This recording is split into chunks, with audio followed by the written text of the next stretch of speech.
hazy, checking the forecast, things looking crazy. A storm on the horizon, the pressure is low. Gotta get moving, put on a show.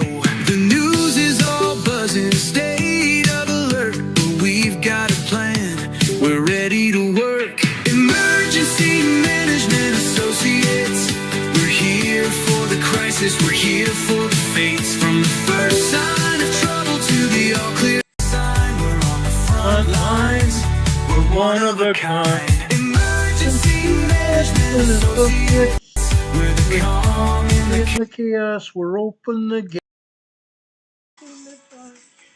Connecting the dots and making the calls, we're picking you up when you're starting to fall.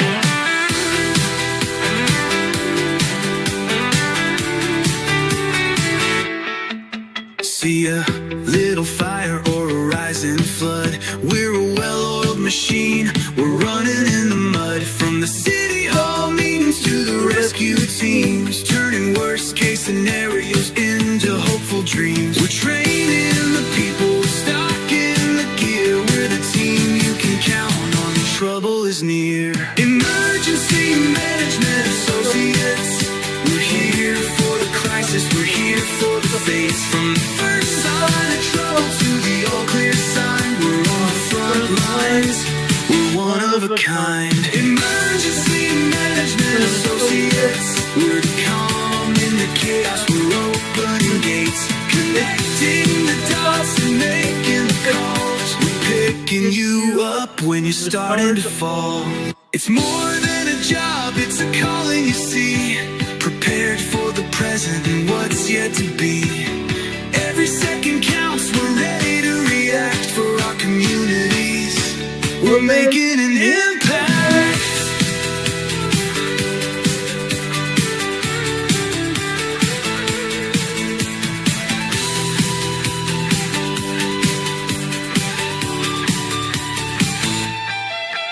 Emergency Management Associates, we're here for the crisis, we're here for the fates. From the first sign of trouble to the all clear sign, we're on the front lines, we're one of a kind.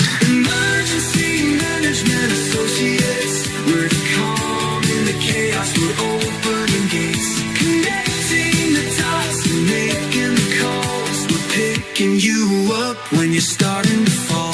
Yeah, we're picking you up, we're ready to go. EMA, let's get this show on the road.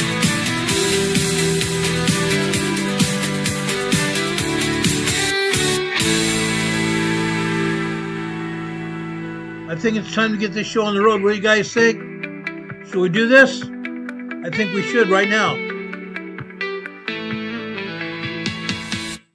We're on the air. This is the Emergency Management Associates. My name's Ron Tyler. We're coming to you from the Area Command, 392 miles west of Kitty Hawk Beach, North Carolina. How about that, guys? We're here ready for you right now. Now, I wanted to go back to yesterday. We did not come back on the air like I wanted to do originally yesterday afternoon after our Sunday school class. Stuff kept happening. Not to me, but to everywhere else around the world. We want to get the full story for you, and we've got it tonight. We have everything tonight. Let's talk about this, okay? Yesterday morning, about 1:22 a.m. yesterday morning, in Mexico. Go figure, Mexico. Who'd have thunk? Mexico. A huge cartel operation. Huge cartel operation. Mexican troops, aided by the United States military and the U.S. intelligence agency, took out the head of the Jalisco drug cartel. Yeah, took him out. The Mexican narco drug cartels declare war on Mexican people now, and they're declaring war on the U.S. government after their drug lord was killed in a joint operation yesterday morning. When some of this occurs in the fight between the cartels, when something like this occurs in the fight between the cartels, it's no surprise to see or find out that there are other cartel members coming in to take their place. Other cartels are coming in to try to take the place of the Jalisco drug cartel. Yeah, they're fighting. They're infighting. They lit Mexico on fire. They've lit Mexico on fire. Now, the Mexican National Guard troops and the military have taken back control of Mexico. They've taken back control of Mexico. Now, we knew it was going to happen. We didn't realize it was going to be so quick. We're glad that it happened. We're glad they took it back. But for a time yesterday, Mexico appeared to be a war zone. Mexico appeared to be a war zone. From Cancun to the southern part of Baja California, Puerto Vallarta, all the way down to southern Mexico. The entire country was on fire. The situation in Mexico has turned into a dire and absolute war zone. But fortunately, the Mexican military has taken it back. Okay? They took it back following the death of Nemesio El Mencho, Ozagura Cervantes, who is the leader of the Jalisco New Generation Drug Cartel, CJNG. CJNG. Now, many journalists were down there in Mexico reporting on this. Okay? They reports the region is under siege with burning cars everywhere. I saw a video earlier today of a bus that had to push a burned car out of the roadway because the drug cartel that used a burned car to block a roadway, used it as a blockade. A city bus came and pushed the car off the road with the bus. Burning cars everywhere. Buildings also burned. There was one car that the drug cartel had seized and torched it inside a gas station, hoping to burn down the gas station. Unreal. Now, guess what? It wasn't enough for the drug cartels to be doing what they're doing. They also started dressing like the military. Yes, the drug cartel members started dressing like the military, wearing camouflage gear. That's what they do in Mexico. That's what they do in Mexico. When I went down to Mexico many times during the 1990s, okay, went down there many times to get things for my kids because it was the only place to get small rocking chairs for my children. Okay, I went down to Mexico. I had a problem with some bad federales. They told me to give them $100 or they were going to arrest me and put me in the Tijuana lockup. I said, let me get my wallet out of my left back pocket. I said, I'm going back very slowly. I'm going to drive my wallet out of my pocket and open it up. When I open it up, my federal badge was there. My United States federal badge was there. Guess what? Those bad federales took off and ran. I ran for the border. That was on Avenida Revolucion in Tijuana. They ran one way and I ran to the border. I got away. But if I didn't happen to have a U.S. federal badge, guess what? They probably would have taken and thrown me in the Tijuana lockup. But guess what? Many police officers throughout Mexico are also part of the Mexican drug cartels. They're doing it. They're getting away with it.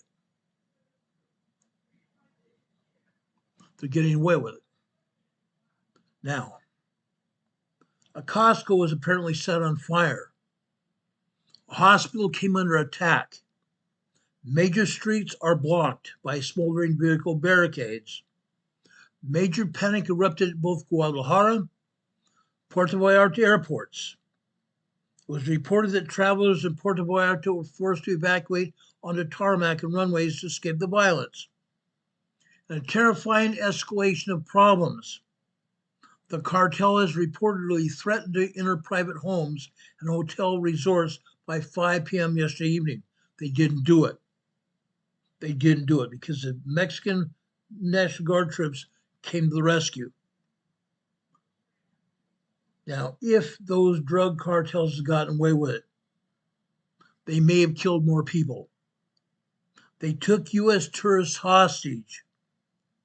They took many U.S. tourists hostage. Those hostages have now been released and recovered by the Mexican military. While many viral videos are being credited to tourists, I want to clarify something. Okay? A lot of those journalists lived through war times. They've been in the Middle East, they've been in Vietnam. They lived it. Mexico yesterday looked like a war zone. Looked like a war zone. The journalists being near police or military became very dangerous for them. The journalists being near any of the police or military, those areas became very dangerous. And as a result, those journalists were primary targets for the cartel sicarios, Sicarios, sicarios, drug cartel members. Now, some of those airports have been opened up. Puerto Vallarta and Cancun will reopen up tomorrow. With the airports currently shut down, and some people have been dying. Only one U.S. citizen has been pronounced dead from this violence. Okay? Now, we are still not sure if anyone will be able to fly home as scheduled tomorrow. That still remains to be seen. Some people tried to secure flights out on the last airliners leaving yesterday afternoon. And then the airline shut down after those final planes took off. Other tourists were left stranded. The cartel leader who had a $15 million bounty on his head was taken out in a specialized military operation that has now triggered this whole statewide code red in Mexico. The violence just comes weeks after the Trump administration officially designated the CJNG as a foreign terrorist organization. A foreign terrorist organization. President Trump put a $15 million bounty on his head. U.S. and Canadian authorities have issued urgent shelter-in-place orders for all citizens in the region. All Americans in Mexico have been ordered shelter in place. U.S. Embassy in Mexico tells U.S. citizens in multiple Mexican states to shelter in place until further notice, amid ongoing security operations in Mexico. Okay? Fortunately, like right now, Mexico is going to recover. We believe Mexico is going to recover. But guess what? It's not over until the fat lady sings, and I don't think the fat lady's even begun to sing yet. Don't think it's happening yet. It may. I think it might. Okay? Look at these states in Mexico. These red states. Northern Baja California. Red. See this area around Puerto Vallarta down here? Going out east, northeast, going all the way halfway down to southern Mexico. Do not travel. Do not go anywhere. Stay in shelter in place. The yellow and the green are probably the most viable to travel in, but you then need to be aware of where you're at. Be very aware of where you're at, what you're doing. The brown area is still not advised. The brown area is still not advised. The red and brown areas, stay out of. Don't go there. Okay? Again, the U.S. Embassy in Mexico is telling U.S. citizens to in multiple Mexican states to shelter in place until further notice. The U.S. Embassy in Mexico has issued a security alert for the Mexican states of Jalisco, Tamaulipas, Michoacan, Guerrero, and Nuevo Leon, urging Americans to shelter in place until further notice due to ongoing security operations in Mexico and related road blockages and criminal activity.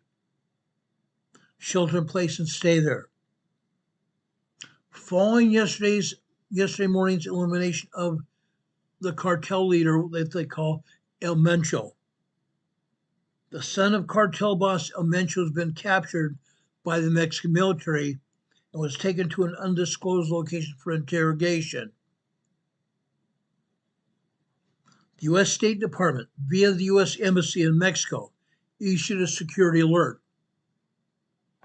Due to ongoing security operations, cartel roadblocks, including burning vehicles, clashes, and related criminal activity, U.S. citizens are urged to shelter in place. In affected parts of Jalisco, including popular areas like Puerto Vallarta, Chapala, Guadalajara, Tamaulipas, including Reynosa and other municipalities, areas of Michoacan, Guerrero, Nuevo Leon. Now, this appears to be tied to major military operation resulting in the high-profile CJNG Jalisco New Generation cartel leader El Mencho being killed, prompting the cartel to retaliatory violence, shootouts, explosions, blockades in multiple regions.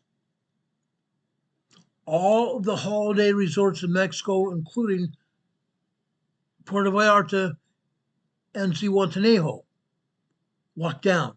Acapulco locked down.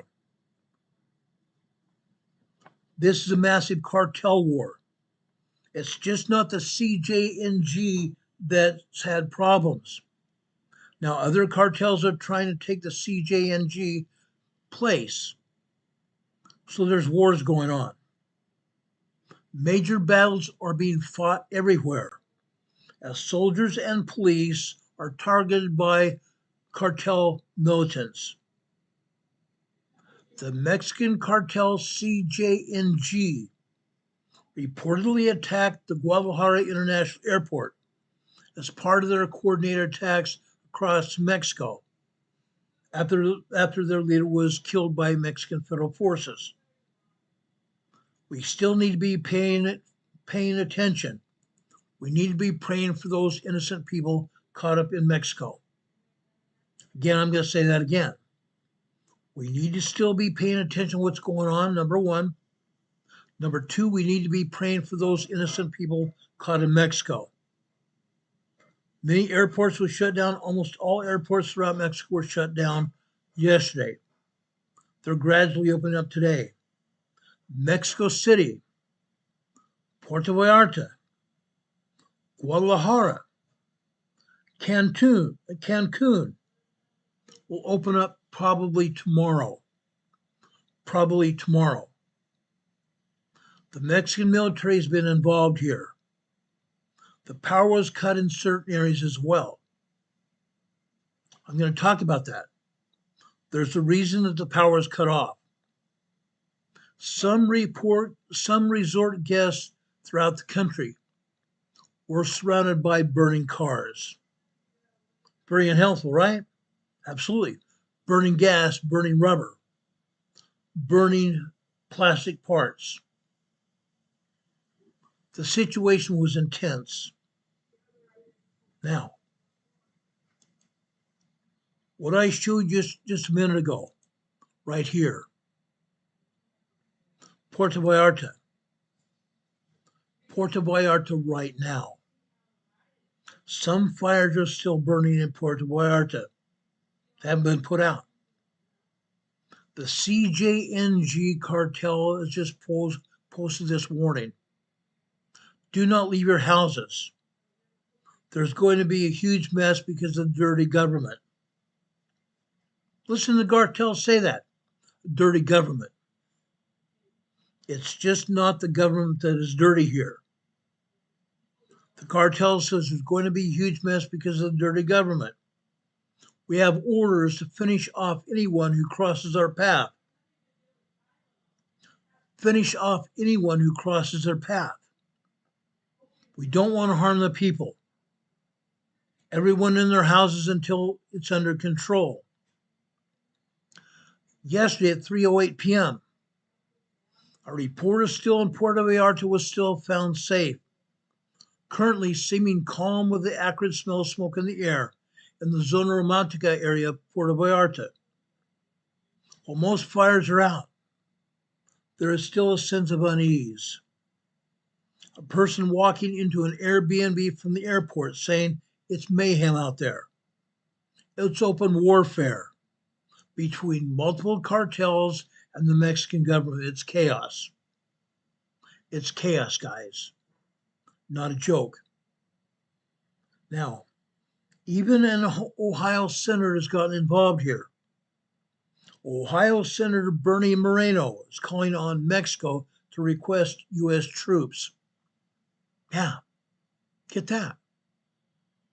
One of our own senators is requesting Mexico to call in U.S. troops to take over, to make sure that everything's restored in its proper place. Warning, these cartels control the governments on the West Coast.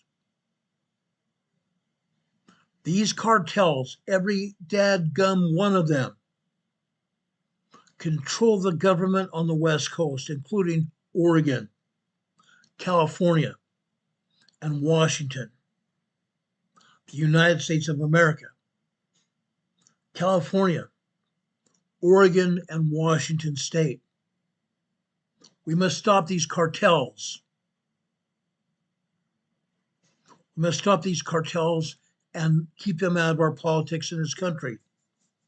We need to expose their participation in mass election fraud. We've seen that in Los Angeles. We're now seeing it in San Diego as well. The election fraud in San Diego is being reported now. Up until last week, was not being reported, but the massive election fraud that's been ongoing for the past 5 years is being exposed. Election fraud throughout this country is also being exposed. Okay?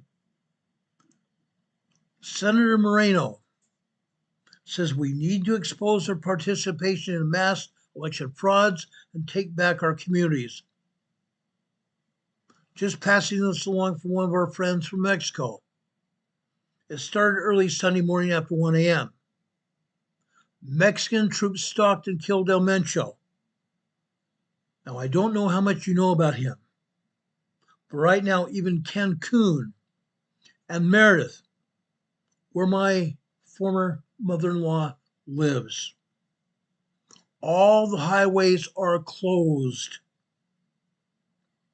They're preparing for major affiliation attack from the CDC.gov and other drug cartels.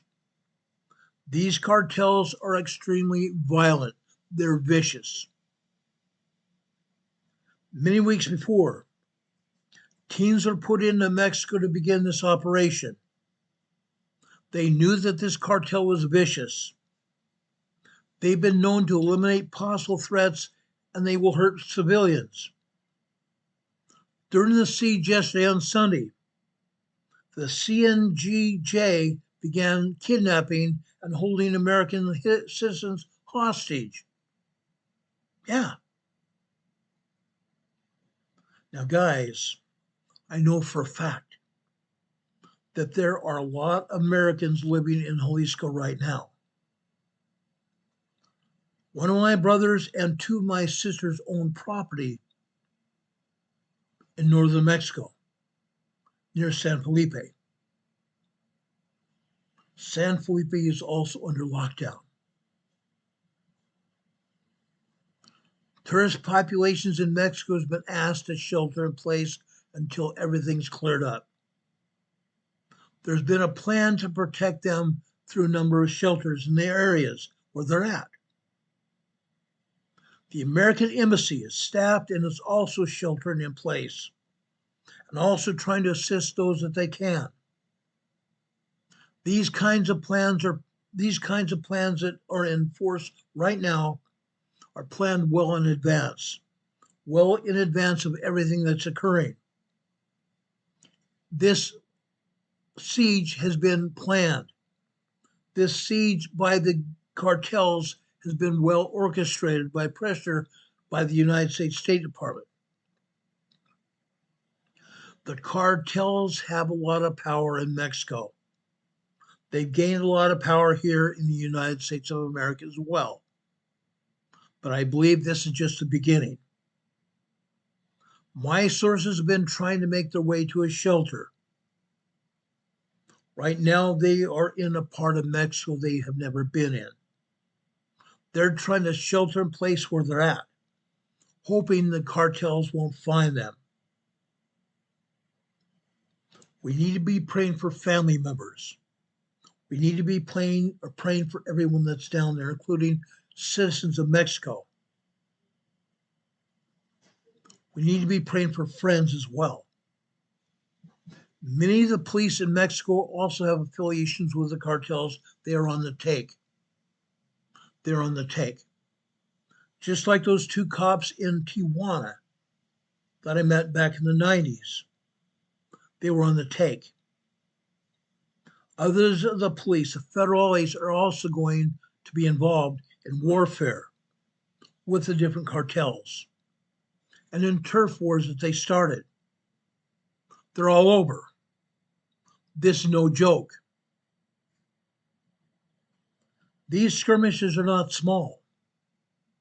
They don't care who they hurt.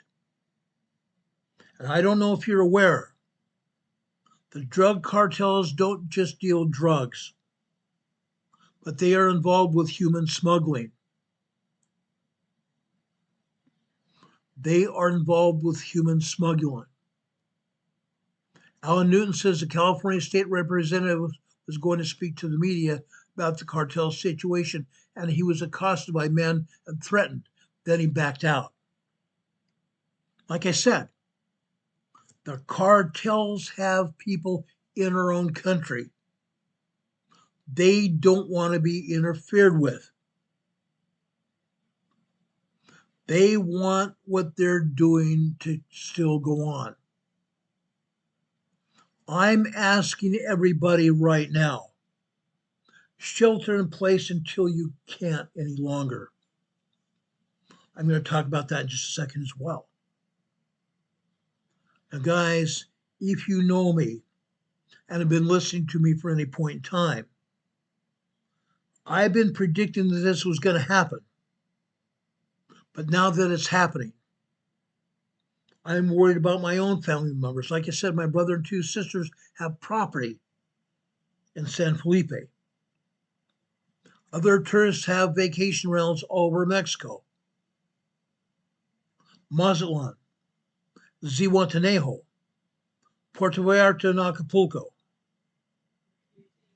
Cancun. I've always said that the only way to clean Mexico from all the garbage is for the United States to get involved. Unfortunately, President Trump also seen that. President Trump has also seen that. That's why he declared a war on the cartels. He told the Mexican president to declare a war on the cartels, and that's what's happened. There's another reason. I'll talk about in just a minute. What has happened? They've kidnapped. They've taken some of our citizens hostage. These cartels are not going to give up these people. Several years ago, I had some of my own friends kidnapped and then murdered in northern Mexico. between Guadalajara and the border. These cartels are demons. They're vicious. They decapitated friends of mine. They will chop people into pieces. I've seen it. Now, I just hope they can take control of this situation like the president of El Salvador did, who literally ended the crime, and now El Salvador is one of the safest places to be in the world. I have friends in Cancun that have told me that the cartels are burning gas stations, Oxos restaurants, subdivisions. They're also advising everybody to stay indoors. Now, apparently they're trying to do some other kind of martial law. They're trying to do some other kind of martial law here. I'm going to give you some more information about that as soon as I can. But right now, everybody needs to be praying for the people that are down there. Praying that people want to leave can leave. Praying for everybody's safety. Because a lot of people have family members in Mexico who either work there as officers or with the police. The military and the police have their hands full. The Mexican states where the CJNG is currently causing violence right now are as follows: Jalisco, Michoacan, Colima, Guanajuato, Aguascalientes, Zacatecas, Nayarit, Baja California, Sonora, Chihuahua, Sinaloa, Guerrero, Morales, Estado de Mexico, Querétaro, San Luis Potosi, Veracruz, Quintana Roo, Puebla, Hidalgo, Tamaulipas, Huila, and Nuevo Leon and Durango. Bus and taxi trips to anywhere are reportedly suspended until some other time in the future. All central departure buses from Durango to Guadalajara, Mazatlan, Zacatecas, Gomez Palacio. Bus runs from Durango to Canatlan are reportedly suspended. Suspended bus departures from Durango to Guadalajara, Mazatlan, Zacatecas, and Gomez Palacio are all suspended. Now, someone asked me earlier, what is the latest on this? For now, the Mexican military have crushed the cartel uprising in Michoacan, Puebla, and Veracruz and Puerto Vallarta with government firepower. Government firepower, guys. That's a good thing. That's a very good thing. But it's not over. It's far from being over. Okay? The Mexican military has these great big huge Seahawk helicopters flying over these cities. Federales are on the street like this. All over the place, guys.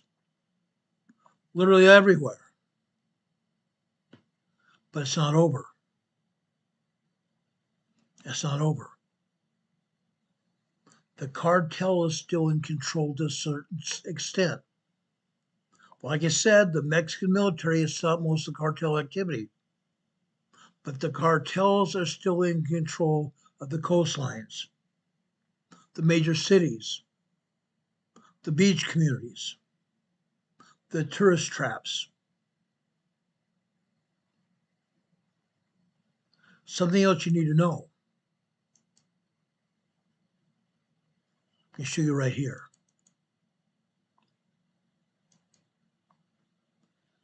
Guess what? The Mexican military is driving around in Ford trucks. Ford trucks with machine guns. Machine guns. Any of these cartel members that are running around committing whoredoms are going to be stopped by the Mexican military with these Ford trucks. They don't have tanks. Occasionally you'll see one or two military armed paratrooper command vehicles run down the streets with maybe 10 or 12 soldiers in them. But most of the time, these Ford trucks are running up and down the streets, trying to protect the people in the cities. That's what's really going on here. In the wake of today's strike, decisive strike on the CJNG, and yesterday's strike on their kingpin, Nemesio El Mencho Asiguera Cervantes, being killed in a Jalisco raid, Mexican forces have deployed heavily armed convoys, complete with mounted heavy weapons, backed by the UH-60 Black Hawk helicopters to reclaim control of Puerto Vallarta. This operation comes after cartel gunmen torched vehicles, set up roadblocks with burning cars, and unleashed violence against Jalisco, across Jalisco and other states in retaliation of their leader being killed. The CJNG has also threatened residents and tourists in several of Mexico's premier beach destinations. Videos show armored columns moving through city streets under aerial cover from Black Hawk helicopters above them, signaling a no-nonsense push to restore order and prevent further breakdown. Now, this rare show of overwhelming force underscores the government's determination to hit back hard against the CJNG's grip on key trafficking routes.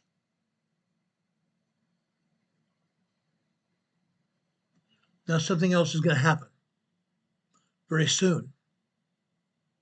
With the 2026 World Cup on the horizon, the stakes in Mexico could not be higher. Mexico cannot afford to let cartel warfare derail security or tourism in Mexico. The message is clear. Law and order will prevail, even if it takes Black Hawk helicopters and heavy firepower on the streets to make it stick. Someone asked me today, earlier this morning. Yes, I was taking phone calls at 7 a.m. this morning. One of the questions I was asked, is this going to cross into the United States? And the answer is yes, it already has. One U.S. citizen in Texas has been killed as a result of the violence with the CJNG cartel. There is a very good possibility that this violence could still cross over into the U.S. via any one of the border crossings in California, which there are many, Arizona, which there are many, New Mexico, and or Texas. All of our border crossings are tenable at best. Yes, for the most part, the borders are secure. However, there are still areas where we don't have border fence up, where they're still trying to put border fence in. For the most part, the borders are secure.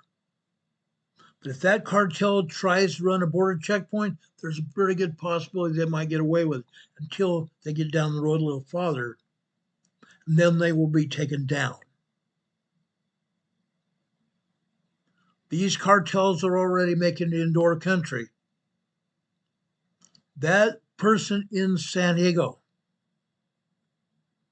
got taken offline. He was trying to make things better in San Diego. But the drug cartel members have people in power even in San Diego. And he had to back down. The cartels have already made it in our country. The United States started this crackdown on cartels last year. President Trump and all of the rest of us have gotten tired of seeing drugs flow into this country. Fed up with it. Killing our citizens. Even my friends have been killed by these drugs. Fentanyl, specifically being trafficked by the CJNG. Like I said in the beginning of this program, last year I feared this could happen, and it has. It now has. Let me give you a little bit of an update. There appears to be a bigger public suffering agenda at play here. As usual, nothing is as it seems to be with the Mexican government and the non-governmental organizations and the cabal-controlled corporations.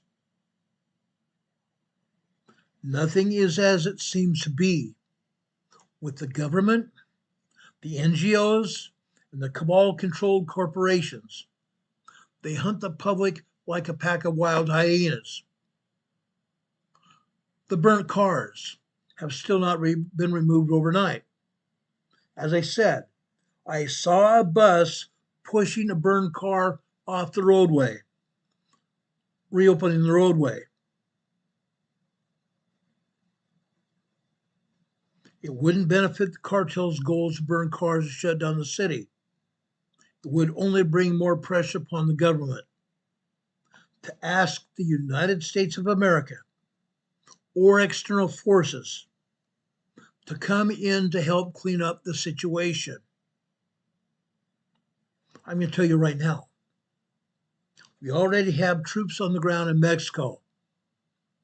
We already have troops on the ground in Mexico, northern Mexico right now. They went in to help take out these drug cartels. Now, my guess is that this political operation is in play right now, here, right now, to make the public suffer enough that foreign interference becomes an acceptable solution. To kill a drug kingpin brings guaranteed blowback. And I think this killing was orchestrated with that guaranteed blowback in mind. All I see here so far are constant signals to make the public think that the local authorities are able to deal with this situation. Now let's discuss a couple things here. What happens in another couple days? After people have been sheltering in place for several days, what happens? Food becomes scarce. They burn down a Costco store. They burn down several other grocery stores. With food security now becoming an issue and food rioting a real potential, food rioting a real potential occurrence, I think we're going to start to see many here beg for any solution, including foreign interference. Now, guys, I hate to say this. I really hate to say this. This almost looks like a COVID lockdown with no government financial assistance and no essential services to feed the public, with a massive amount of tourists in play here. Most of us have heard of Acapulco, Zihuatanejo, Michoacan, Mazatlan, Puerto Rico, or not Puerto Rico, I'm sorry, Puerto Vallarta, Cancun. We have U.S. citizens and people from all over the world vacationing there. Another few days, they're going to run out of food. There's going to be a real problem here. Like I said, I think this almost looks like a plan all in design. A step up on public terror attacks organized by cartels and the international crime syndicate. The public suffering is now accelerating, especially with the airports closed in Puerto Vallarta, Mazatlan, Zihuatanejo, Acapulco, Guadalajara, Cancun. You see airports within 2 to 7 hours around the region closed at the moment. Again, some of those airports are in position of possibly opening tomorrow. Possibly opening tomorrow. Again, just like COVID, it's the government's response to the incident that's hurting the people now. Not the incident necessarily itself, but the government's response to the incident. The government's inefficiencies here are very calculated from what I can see. Now, it's very obvious to me that the situation is being poorly managed from the top down to bring and build up pressure on the public. Given airports are now closed in a wide circle around this area, it means a no-escape public suffering ring. A no-escape public suffering ring being set up by the government. To me, public suffering may be the agenda here, to make the public beg for a solution that would otherwise be acceptable before or without a pressing crisis being enabled. Burning cars, terrorizing the locals would never help the stated cartel goals, but it would help deep state forces via public cries for more government everything and hyper-aggressive solutions that violate the law. These international borderless crime syndicates love declaring emergencies that remove human rights, freedoms, and the rule of law. I've seen it. I've seen it here in this country. I've seen it in countries all over the world. The deep state may well be very alive and well in Mexico. What do we need to do to stop it? To break this black magic spell set from above? I am not condoning violence of any kind, or I'm not asking of any kind of protest like what's happening here in the United States. But in some kind of mass non-compliance with lockdown orders will have to be initiated in mass. Some kind of mass non-compliance with lockdown orders that will be initiated in mass. One more day, even one more day of public suffering operation, and food issues will become a flashpoint. Food issues will become a flashpoint here. Now, I see this as a goal. Again, this challenge is based on emergency preparedness. I see this as a goal. So what I'm asking all of you, even if you are in Mexico, prepare now as best you can.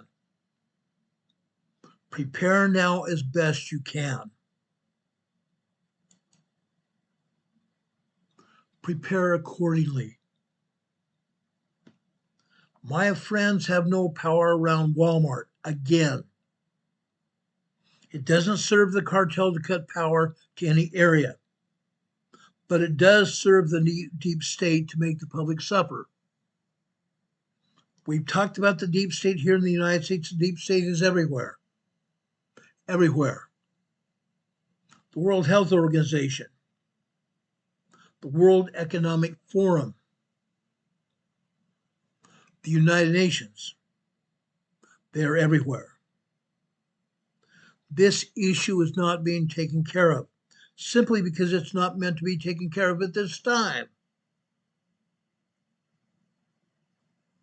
Back in the days of my being in San Diego, I had dealings with the cartel myself. This issue with the cartel is still out of control. Now, I was asked this other question here this morning, about 10 a.m. this morning. Are the terrorist cells around the United States going to activate? I'm going to answer that as well. As a former law enforcement officer in LEO, they could. We have terrorist cells all over this country. They are just waiting for one point in time when things are very out of control here in the United States. And then those terrorist cells will activate. We have terrorist cells here in the mountains of North Carolina, South Carolina, and Georgia. We have terrorist cells in Kentucky, Tennessee, Louisiana, and Arkansas. We have terrorist cells in every state in this country. There are terrorist cells in Canada as well. Could they activate? The answer is yes, they could. But right now, there's still a level of peace, supposed peace. The terror threat level is at the lowest elevated level as of recent times. The terror threat level here in the United States is the lowest elevated level currently.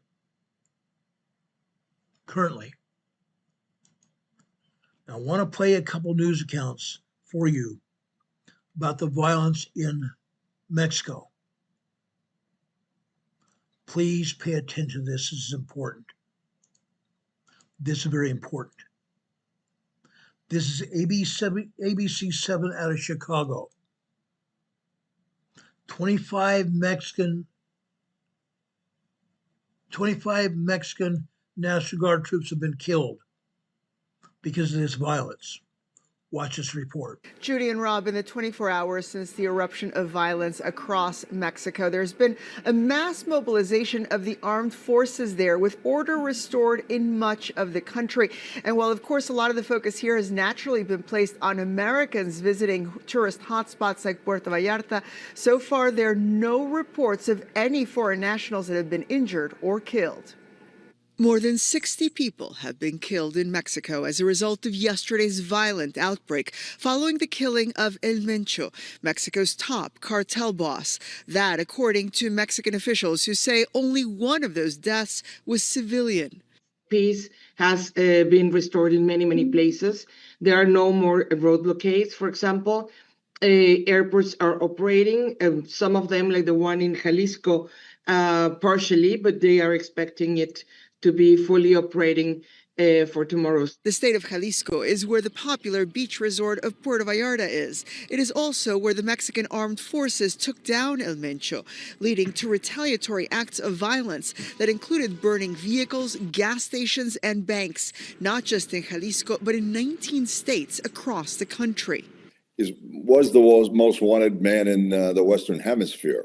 So he has some loyal followers in virtually every corner of Mexico, as well as the United States. A former deputy administrator at the DEA, Jack Riley, was part of the effort to take down El Chapo in 2016. What is happening now, he says, will continue for some time as the cartel regroups under new leadership. For the next couple of days, it's going to be a little dicey. And I'm afraid for people down there, they really need to be careful and watch what they're doing. As the government and the Mexican armed forces begin the process of reasserting control, officials on both sides of the border agree, despite the chaos and the fear caused by Sunday's violent outbreak, in the end, taking down El Mencho was a good thing. It was a really efficient operation carried out by Mexican Armed Forces. And it shows, of course, that also collaboration works because some intelligence was provided by the U.S. Now, the Consul General of Mexico reiterating that most of the airports are now operating normally, and all of them, including the one in Puerto Vallarta, will be by tomorrow, meaning that all U.S. citizens and residents should be able to come home unencumbered. Both the consulate and the U.S. State Department have set up crisis hotlines for those who have been impacted by the unrest, and we will link those on our website at abc7chicago.com. Okay. You can go to abc7chicago.com and find out those relief centers. Okay, now let me show you this next story. Again, I want you to please pay attention to this. This is important. This is very important here.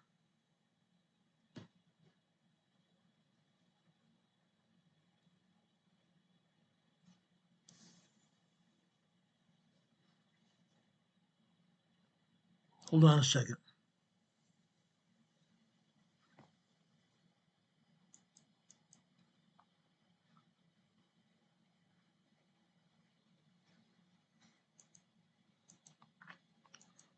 This is it right here.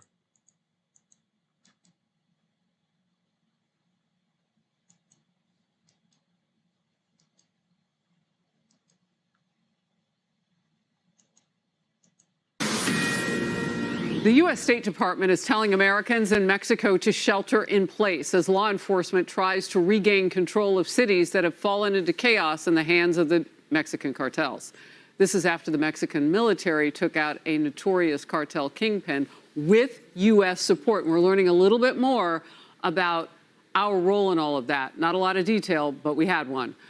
The carnage, cars torched, roads blocked, banks and local businesses set on fire as those cartels are now fighting for power. It's like everybody else is in the middle of a gang war right now. This is Outnumbered. I'm Harris Faulkner, here with my co-host, Emily Campagno, and also joining us, Tomi Lahren, co-host of The Big Weekend Show and host of Tomi Lahren is Fearless on Outkick. Cheryl Casoni, Fox Business anchor and host of American Dream Home on Fox Business. And Griff Jenkins is with us, co-host of Fox and Friends Weekend. Mexico's most wanted drug lord, known as El Mencho, was killed in a U.S.-backed military raid. He founded a vast criminal network which has the highest cocaine, heroin, and methamphetamine trafficking capacity in Mexico. White House Press Secretary Caroline Leavitt applauded the move, and here's what she wrote. El Mencho was a top target for the Mexican and U.S. government as one of the top traffickers of fentanyl. President Trump has been very clear the U.S. will ensure narco-terrorists sending deadly drugs to our homeland are forced to face the wrath of justice they have long deserved.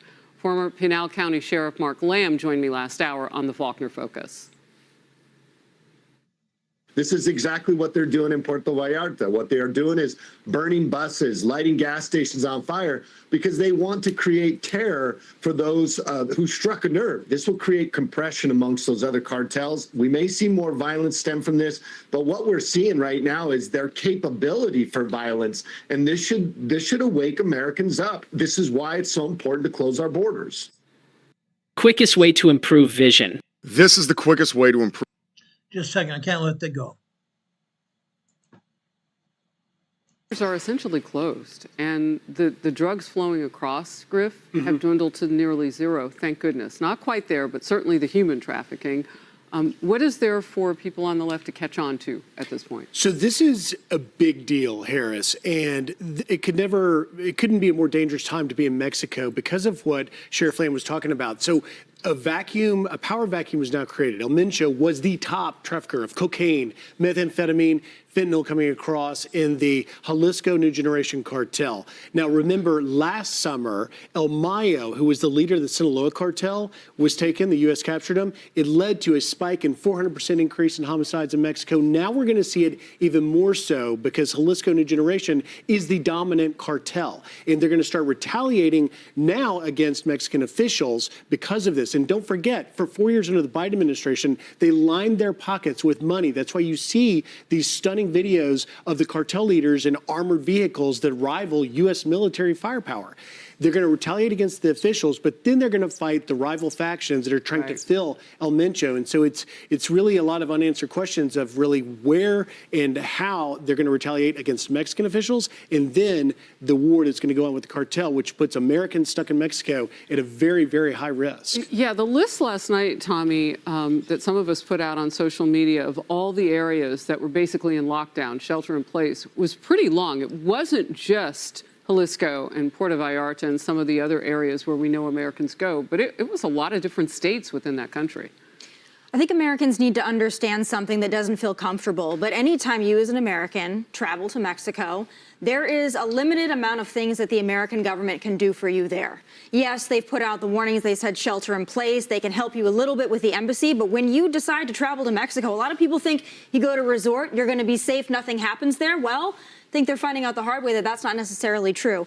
In 2017, a friend of mine from California was stabbed to death in Playa del Carmen. And that was just walking from bar to bar in a resort area. So I've been sounding the alarm on this for almost 10 years now, saying, if you're an American going to Mexico, have a great time, but understand the risks.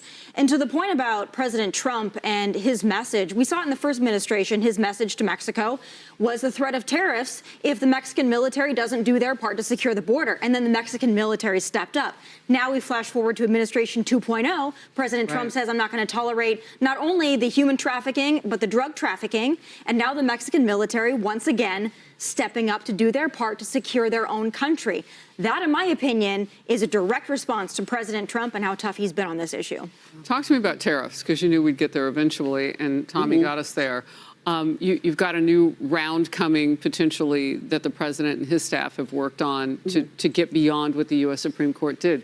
It sounds like, from what Tommy's saying, you may need those more immediately, particularly given the situation that's going on a national security basis, which is the reason that he implemented those tariffs in the first place, Liberation Day, April of 2025. Fast forward to now, the steel and aluminum tariffs, by the way, are still in place. That's a separate issue than what the Supreme Court ruled on, and that is a big piece of it. Those are sectoral. Yes, like and Canada, that's why you've seen more and more auto manufacturing that is coming back into the United States. Again, is this a safety concern? Because before, the parts were going back. They were going from Canada to the U.S. down to Mexico and then back. Sometimes these components were going back and forth to Mexico. A lot of that is ending, and a lot of the automakers had expressed concerns for the safety of their employees in Mexico. The U.S. government has not only do you have this designation of a terrorist organization with Jalisco, but you also have them giving us a price tag on the cartel industry as it exists right now in Mexico. It is a multi-billion-dollar industry on an annual basis, because they're not just into fentanyl and into meth and cocaine and human trafficking. They're also, they steal oil from Pemex and then they sell it. They have extortion operations around the country, the different groups of the cartel do, where they extort the avocado farmers. They extort small businesses, nightclubs. It is an unbelievable. So even though the border has been effectively shut down, even though the fentanyl, to your point, production has really slowed down, in particular in the southern part, like in the Sonoran region, we've seen that. Still, this is not exactly a moment in time where the cartels are going to say, oh, we're just going to walk away from the billions of dollars. And by the way, they have crypto trading operations as well. It is so much more than what Americans, I think, understand. Yeah, you know, Emily, as we look at these pictures from there and all the videos over the weekend, it's terrifying. It is. Thank you for pointing out, too, the vast enterprise network that the cartels have been engaging in for decades. They are loath to and will not surrender $1 of that multi-billion-dollar illicit revenue that they've been getting for years at all. And they've been exploiting the northern border through our northern neighbors who don't have the same drug trafficking and human trafficking and illicit types of data, statistics, and tracking that we do here in the States. The green gold of the avocado farms, the oil seizures, those cartels have that entire country and its economics and ecosystem under a tight fist. And I'm worried that the news cycle covers this as Americans are in the danger that they are, but that it will go back to the thin veneer of safety that we've been enjoying as tourists for decades. We know that power vacuums beget violence and exploitation, and that's what's been happening this entire time. That's why there are those multiple factions, because back in the day, it used to just be one. Now Jalisco's on top, right? It didn't used to be like that, but this is what shifts. The last Mexican elections were the bloodiest of all time, and the amount of journalists that have been murdered, the amount of influencers on live streaming, the amount of targeted, what's the word I'm looking for, when the cartels are recruiting young people there. It starts at a very young age. They hold their families hostage. They have now music and you know, pop culture influences for these kids. It is a reign of terror. And to think, by the way, that the government is somehow distinct from the cartels is a very naive and foolish way of thinking. They are deeply embedded, and I'm not quite sure what our next steps are diplomatically, but it requires a very complex and nuanced approach to this country and to those cartels. I think that takes years of investments. This is not just a current administration diplomatic solution. It's such a great point. I was just playing for Emily in the green room before he came out the narco ballad for Mencho. It's called Soy Mencho. It's like a popular song. They start young and influence it. I would just add to, you know, we don't know what's going to happen next. I think one thing that may help tamp the violence down is that President Sheinbaum has a lot of pressure to get this under control before the FIFA World Cup. Because the Mexican people love soccer. And if this continues, there will be questions about whether you can hold those World Cup matches down there. And so she's got a tight timeline. On my very short walk from one set to the other, to this one, a few minutes ago, we learned that there were 25 members of the Mexican army that responded and took out El Mencho, excuse me. And that's a high number if you consider that they're going in to get somebody and they take that kind of damage and harm to themselves. So Sheinbaum, I just have a question. They knew that we were going to help them. They knew what the plan was, and still, you've got a situation that is very explosive right now. Can she handle what's going on now across a lot of the country? Well, in 25 Guard members were announced. It was made by the Mexico's Secretary of Security. His name is Omar Garcia Harfuch. He was, El Mencho tried to kill him in 2020, failed. He's now the top Homeland Security person, if you will. So there's a lot of motivation to revenge those 25 Guard members that were killed. May I say, just a plug, you know, if you're interested in this, you want to learn more than we have in this time here, listen to the podcast Borderland with Katarina Schultz. She has been on the ground there covering this for years. I trust her explicitly, and she frankly has been digging up all of those horrific details that make us uncomfortable, but that are so necessary for us to know. Okay, I'm going to stop it there.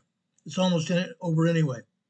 This is important information. Yes, I've seen, we almost had 60 people watching this program live, and during this process of the Fox News program, 10 people dropped off.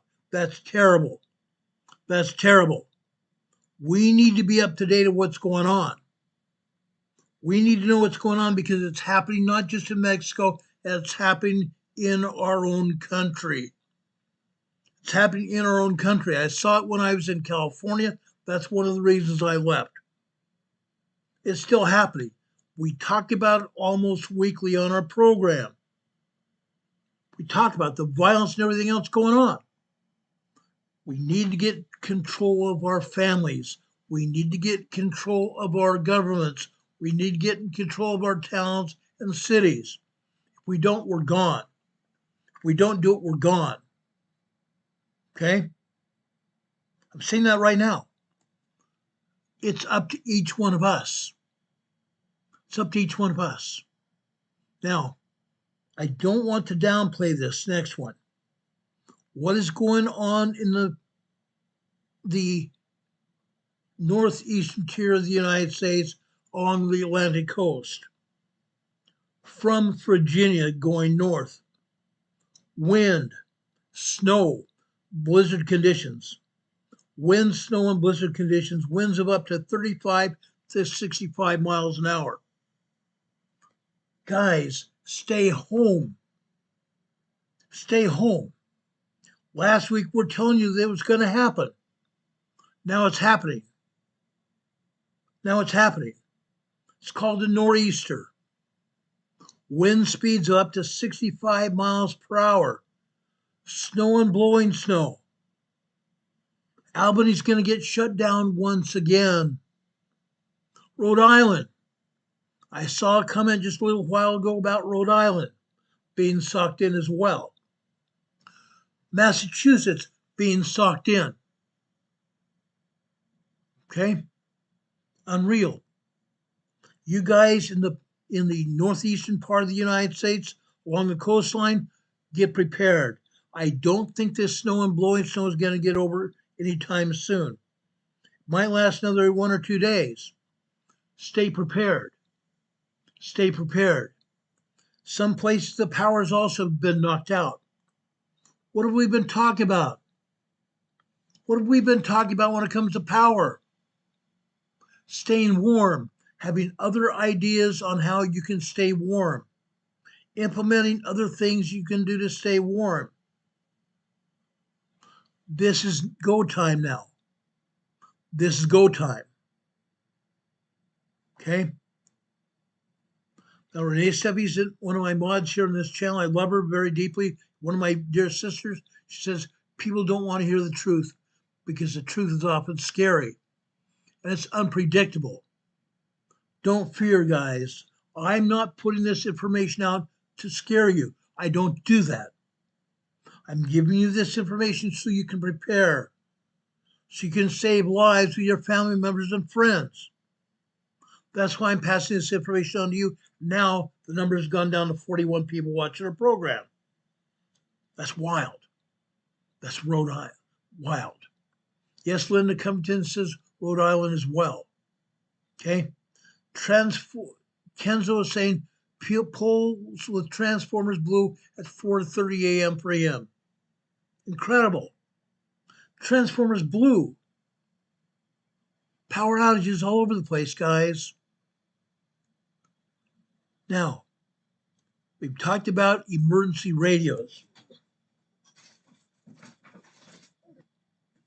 We talked about having AM/FM weather radios, battery operated, solar panels also. Also, this particular one, I've advertised this many times before, this is also wind up here to provide power for the radio. Wind up power here, okay? I have backup power, solar power, and backup battery power. This is also wind up radio. Everybody should have one. Everybody should have one. You can get one for as little as $9.99, upwards of $19, and upwards of $45, depending on how big it is. Depending on how big it is. You don't have to pay max prices for a good AM/FM weather radio. Don't have to do it. Get one. This radio can save your life. I also tell people to make sure you can also have a CB radio in your car. Many CB radios have the weather frequency built in to the CB radio. Citizens band radio, CB. Very handy. Very handy. Now, I want to talk about something else that happened early yesterday morning, just after 1 a.m. over in Mar-a-Lago, Florida, where President Trump and Melania live. Over in Mar-a-Lago, Florida, Palm Beach, Florida, a shotgun-wielding madman, ID'd as Austin Tucker Martin. ID'd as Austin Tucker Martin. He found his way into Mar-a-Lago. 21-year-old gunman was shot dead for trying to enter Mar-a-Lago with a shotgun and a gas can. He's been identified as a citizen from North Carolina, an artist who was reported missing by his family, his mom, yesterday, or actually Thursday and Friday. Austin Tucker Martin, 21 years of age, from Cameron, North Carolina, was killed by law enforcement. A Palm Springs Sheriff's deputy, or Palm Beach Sheriff's deputy, and 2 Secret Service agents in the early morning hours of Sunday morning. He was reported missing by his family to authorities on Saturday. A box for the shotgun was discovered in Martin's vehicle following the shooting, which took place at 1:30 a.m. Sunday morning. This golf course artist was ordered to drop those two pieces of equipment, the gas can and the shotgun. He put down the gas can. He raised the shotgun that he was holding and pointed it in a threatening manner. At which time he put down the shotgun and raised the shotgun in a shooting position. That's when he was shot and killed. 2 Secret Service agents and a sheriff's deputy had confronted the suspect during the scare at Mar-a-Lago. They neutralized the suspect. He was shot after he failed to drop the shotgun and the gas can after they told him numerous times to drop it. He also had entered the inner perimeter of President Trump's Florida state. Martin reportedly drove into the gates of Mar-a-Lago as another vehicle was leaving. The president isn't yet responding officially to Sunday's incident, but White House Press Secretary Carolyn Leavitt praised the Secret Service quick thinking, saying, quote, "The United States Secret Service acted quickly and decisively to neutralize the crazy person armed with a gun and a gas canister who intruded on President Trump's home. Later, she used the post to slam the reckless actions of the Democrats who triggered a partial government shutdown, affecting the Homeland Security Department, including the Secret Service. Federal law enforcement since February 14th have been working 24/7 to keep our country safe and protect all Americans. It's shameful and reckless. The Democrats have chosen to shut down their department. Reckless." FBI Director Kash Patel said that the Bureau would be dedicating all necessary resources to the investigation of Mr. Martin. Now, the Secret Service nor Palm Beach Sheriff can take care of it themselves. They have to have an outside agency do the investigation of any shooting. In this case, because the Secret Service and the Palm Beach Sheriff's Deputy were involved, the FBI is investigating the shooting. Now, this just comes days after a Georgia man armed with a shotgun was arrested outside the U.S. Capitol building in Washington as he sprinted towards the west side of the building, according to social media. His family was frantically looking for him, and he disappeared on Saturday night. Tucker Martin's social media shows that he was obsessed with drawing scenes from the golf courses in the Sand Hills area of North Carolina, which includes the famed Pinehurst Golf Course. His Instagram included a series of bleak watercolors and black and white sketches, most appearing to be showing Quail Ridge Golf Course, roughly 15 to 20 miles north of his home in Cameron. Investigators have not said whether Martin was previously known to law enforcement. Authorities have urged nearby residents in South Florida to check their security cameras for any footage that may show him. President Trump and Melania were not at Mar-a-Lago at the time of this shooting. President Trump and Melania were at the White House. On Saturday night, he and the First Lady were hosted the governor's dinner, which Democrat governors appear to have boycotted. Figures. What else is going on? Over in Iran, in the Mediterranean Sea, in a jaw-dropping escalation that has the world holding its breath. The United States has unleashed an unprecedented flood of over 50 fighter jets, including stealth monsters like the F-22 Raptor, the F-35 Lightning, into the Middle East, as well as B-52 bombers. Just in the last 24 hours, a surge. President Trump has also redeployed the world's largest aircraft carrier, the USS Gerald R. Ford, back into the Middle East. This places two U.S. aircraft carrier strike forces in the region simultaneously. The administration, I want to get this perfectly right so everybody will understand. This administration aims to put increased pressure onto Iran amid the ongoing talks over its nuclear program. Iran has wanted to enable enriched uranium, which leads Iran to have a nuclear bomb capable of an arsenal, which the Western world does not want, with dire military consequences that are available and on the table if negotiations fail. President Trump has referenced our last encounter with Iran's nuclear facilities, but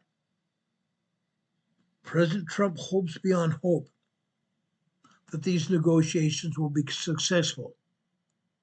The negotiations will be ongoing through Thursday. If these negotiations aren't successful by Thursday, I would say look out Iran. Look out Iran. Iran has been pushing their capabilities. They've been executing wild numbers of people because they have not gone along with the Islamic regime in Iran. Just remember, again, the final negotiations are going to take place on Thursday this week. If nothing comes of that, then we all need to start really worrying about what is going to happen, because it will happen very quickly after that. Now, I don't want to forget about this. We talked about this last week. I think this is also very important. We talked a lot about this in the last week. I'm going to put this number up. Is there a break in the Nancy Guthrie case? Just this afternoon, 2 SWAT armored vehicles departed the Pima County Sheriff's parking lot in Arizona, with deputies loading shields and other tactical gear before leaving. 2 sources have told us that the SWAT rollout is related to the Nancy Guthrie case. But right now, it's unclear at this time where the SWAT vehicles are going to. Some people are saying it is statewide SWAT activity. We don't know. We don't know. But again, I'm putting out this information for all of you. Anyone with information leading to the recovery of Nancy Guthrie, please contact 1-800-CALL-FBI, 1-800-225-5324, or call the Pima County Sheriff's Department non-emergency line, 520-351-4900. Pima County Sheriff's Office, non-emergency line, 520-351-4900. This is also important. We want to get Nancy Guthrie back. Now we are at day 23. Day 23. Every day that goes by, there is less and less a chance of her being recovered alive. Every day that goes by, there's less and less chance of her being recovered alive. Why? Because one, she's an elderly woman. Number 2, she's on medication. Number 3, she's on a pacemaker that puts her in very dire straits. May God bless her and her family. We need to be praying for her as well. I'm not done. Yes, I'm going to get to earthquakes in just a minute. So everybody, please stay here. The number of people viewing this program has dropped down to 36. What a tragedy. We're not done. James Benjamin Gosnell. James Benjamin Gosnell, a judge from South Carolina, This gentleman right here. He's a longtime Charleston County magistrate judge in South Carolina. He was arrested last September 16th, following a federal investigation into the possession and distribution of child sexual material. Gosnell is now facing federal indictment with 6 counts, including possession of child pornography, including prepubescent minors, attempted receipt of child pornography, and conspiracy to receive and distribute child pornography. This is a sitting judge. This is a sitting judge, and he's not the only one. Investigators found hundreds of images and videos on devices seized from his home and his office, with some material depicting infants and toddlers even. The investigation was initiated by a tip from the National Center for Missing and Exploited Children regarding payments made from an online account linked to Gosnell, a judge. Since his arrest in September, Gosnell has remained behind bars since his arrest, and he pleaded not guilty during his arraignment in October. His attorney argued that the evidence was a result of a hack. He was immediately suspended by the South Carolina Supreme Court, with officials noting that his continued service posed a substantial threat to the public. He subsequently resigned from his position. Interesting. In jail, resigning from his judgeship. There was also previous controversy here. Gosnell previously made headlines in 2015. Get this.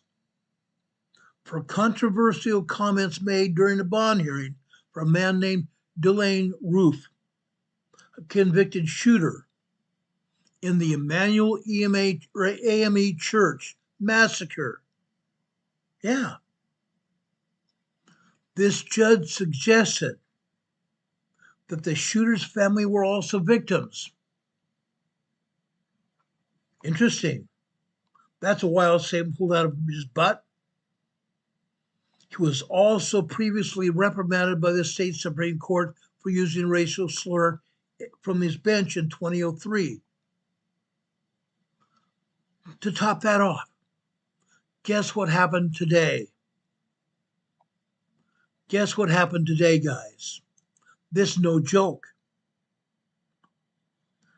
President Trump just fired over 100 federal immigration judges. President Trump fired over 100 federal immigration judges.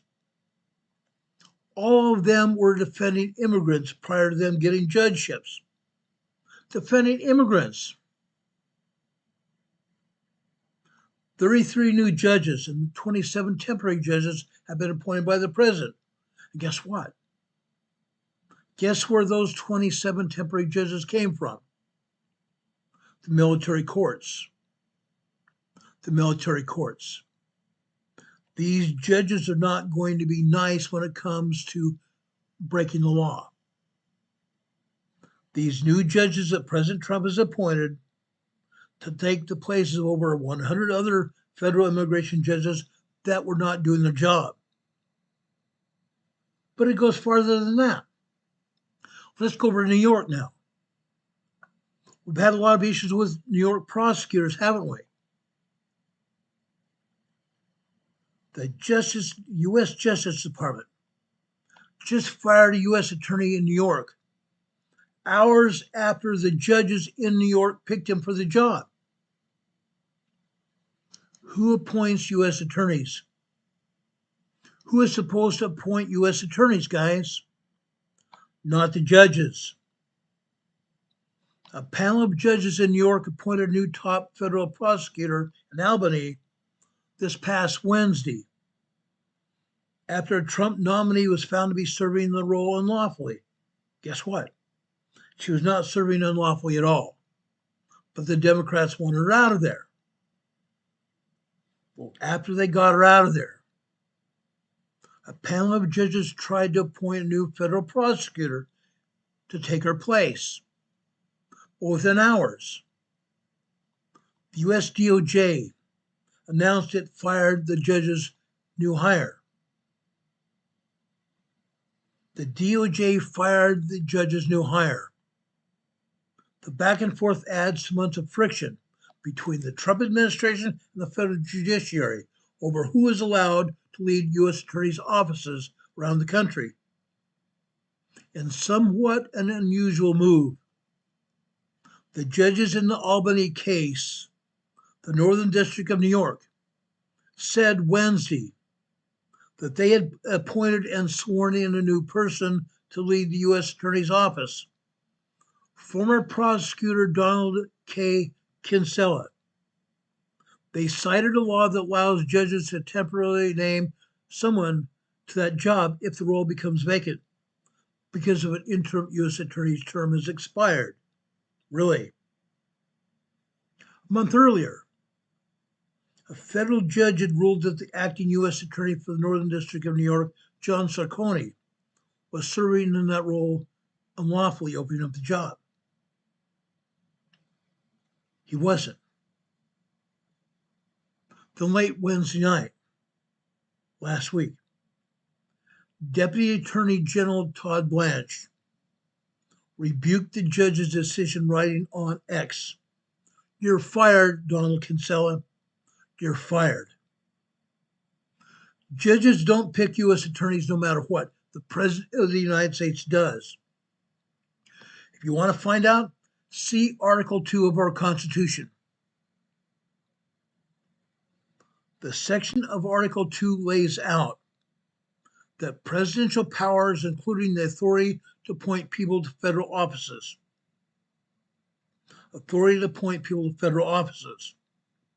that does not go to federal judges or any other kind of judge. That is the president's administration. That is the president's responsibility. So those judges, guess what, are now gone. They're now gone. Unreal. All this kind of stuff happens because these Democrats want to get away with something. They want to get away with something. Now, I want to talk about things that happened last night or yesterday afternoon, even yesterday morning, in terms of earthquakes. Let's go offshore of Los Angeles. Offshore of Los Angeles. Now, guys, we've seen a lot of activity in Los Angeles, a lot of seismic activity. Yesterday,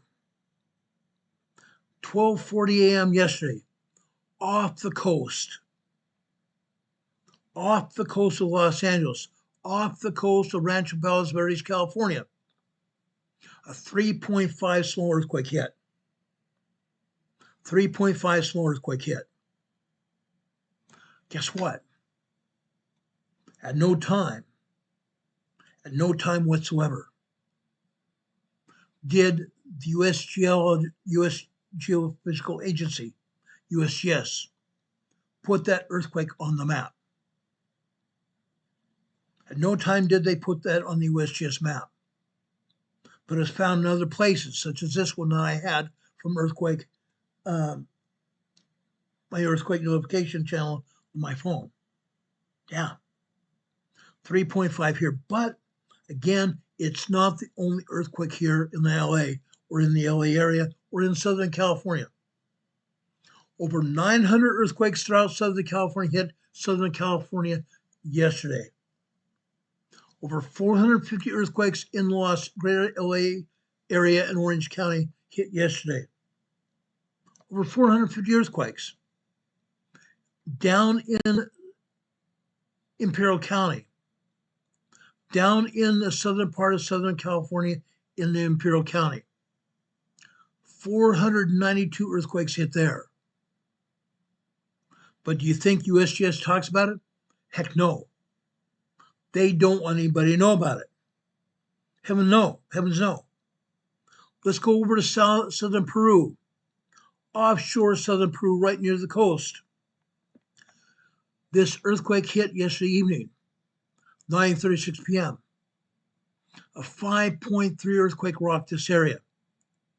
Yes, it was offshore, slightly offshore. But areas just south of Lima, Peru here felt it. This is a large 5.3 earthquake. Let's go over to Thailand. Thailand, guys, guess what happened yesterday morning? Actually, yesterday afternoon at noon. 12:07 p.m. A 6.5 earthquake hit here in Southeast Asia in Thailand.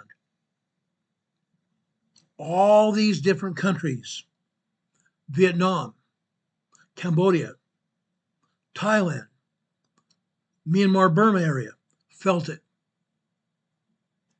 Parts of China also felt this earthquake. Now I'm being told that people in northeastern India felt this earthquake as well. 6.5, very strong earthquake. 6.0, 6.9 are very strong earthquakes. Now, I want to talk about another earthquake here.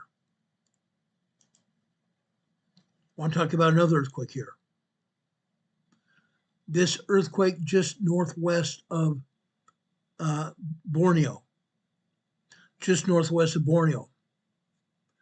This happened at 11:57 a.m. yesterday morning. Okay? 7.1 earthquake, major earthquake. Guess what? Guess what happened? They are saying that this earthquake never occurred.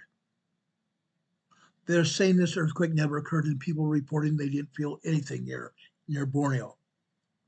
Even though this was offshore, was not far enough offshore to delineate anybody onshore feeling these seismic waves. An earthquake of this magnitude, as large as it was a major earthquake. Anybody here on any landmass anywhere near this earthquake would have felt it. They say nobody felt this earthquake. They said nobody felt this earthquake.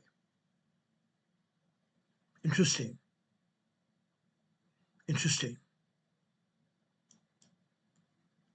Let's go over to New Zealand. Let's talk about New Zealand yesterday. This again happened just after 12. The other one was also just after 12 noon. This is northwest of New Zealand here. Northwest of New Zealand, between New Zealand and Norfolk Island here. This was a 5.2 large earthquake. This is far enough off the coast that nobody felt this earthquake at all. Far enough from any island or landmass, nobody felt this large 5.2 earthquake. The ocean waters absorbed the shockwaves of this quake. That's very much different than the one in Thailand. The one in Thailand was devastating. People in Thailand and in that entire Southeast Asia area were destroyed. Their buildings, their homes, everything destroyed as a result of the shaking. This went off in the ocean. The ocean waters absorbed the shockwaves of this quake. But we're not done.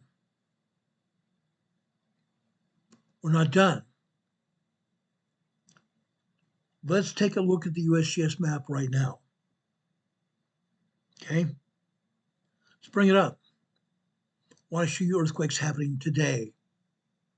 I'm going to take down our webcam here. I'm going to take down our EMA banner here. Okay? What are we showing here? Guys?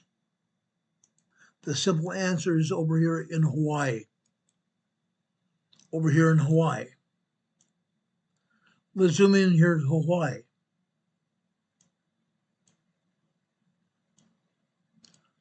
Off the western shore of the Big Island here. This is a 3.2 small earthquake. Offshore. 15 miles offshore, nobody felt this earthquake either.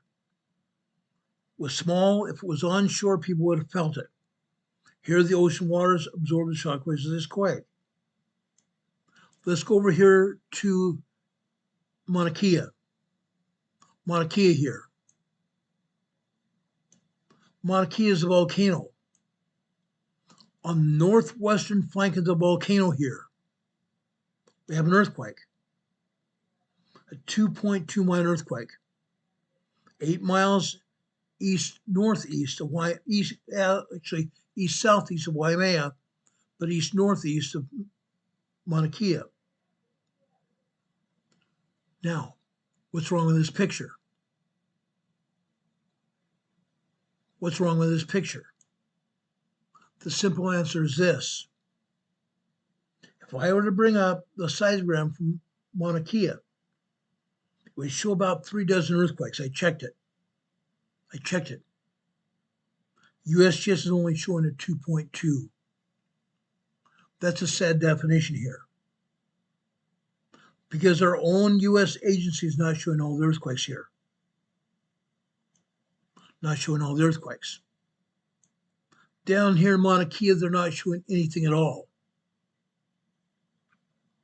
But again, if you go to over the USGS's Hawaii Volcano Observatory and pull up the seismogram from Mauna Loa, you're going to see another nearly 2 dozen earthquakes here at Mauna Loa. Wild. Let's go southeast of the island here. Southeast of Big Island. Look at all these earthquakes here. I showed earthquakes here just the other day, last week. Offshore, last week. Now the number's nearly doubled. The number of offshore earthquakes here is nearly doubled. This earthquake is a 2.01 earthquake. East-southeast of Nahu. East-southeast of Nahu, 15 miles east-southeast of Nahu. Nahu is an undersea volcano. This is a 1.7 tremor. This is a 1.7 tremor. This is a 1.7 tremor. This is a 1.7 tremor. And this is a 1.7 tremor. Now, think about it. Look where these earthquakes are. Let's go further to the northwest here. Still out in the Pacific Ocean. This is 1.5. East-southeast of Pahala. Interesting. East-southeast of Pahala. Here on the map, you see the city of Pahala labeled here. But geophysically, when we look at earthquakes here, see all this brownish gray area? This also is considered being part of Pahala. These earthquakes still offshore. This is a 1.8 tremor. This is a 1.8 tremor. Still offshore at the shoreline. This is also 1.8 tremor. What do all these earthquakes have in common here? What do all these earthquakes have in common here, guys? The simple answer is this. They're all in a line here. They're all in a line here. Pointing into this landmass just north of the city of Pahala. What have I said about this? This area north of Pahala, Hawaii, is an underground magma station. An underground magma station. For like we have a gas station, this is an underground magma station where there are underground channels here, magma channels headed to the volcanoes. Underground magma channels headed to the volcanoes in the far southern eastern part of the Pacific Ocean. The far southeastern part of the Pacific Ocean. there is a huge magma plume coming up from the mantle of the earth. That magma plume is putting out magma to all the volcanoes around the world. That's what's going on here, guys. That's what's going on here. That magma plume reaches up here to the Big Island, just north of Pahala. And from here, the magma is distributed to all the volcanoes around the island. Let's go over here just southeast of Pahala, Hawaii. Let's look at this earthquake right here. This is also a 2.2 earthquake here. Just right next to it, just west there, just south of the city of Pahala, is a 1.5 tremor here. 1.5 tremor here. This is the city of Pahala. One of our own EMA family members, John and Laura, have a grandson, lives here in Pahala. He graduated from Pahala High School last year. Unreal. But what's going on here? What's going on here? Let's go up into this area here and take a look at it. This is a 1.9 tremor here. This is a 2.3. Interesting, huh? This, guys, is a 1.4 tremor. Where is this magma going? Probably over here to Mauna Loa. Probably over here to Mauna Loa. But they're not showing anything in Mauna Loa. That's because the agency doesn't want anybody to think anything's going on.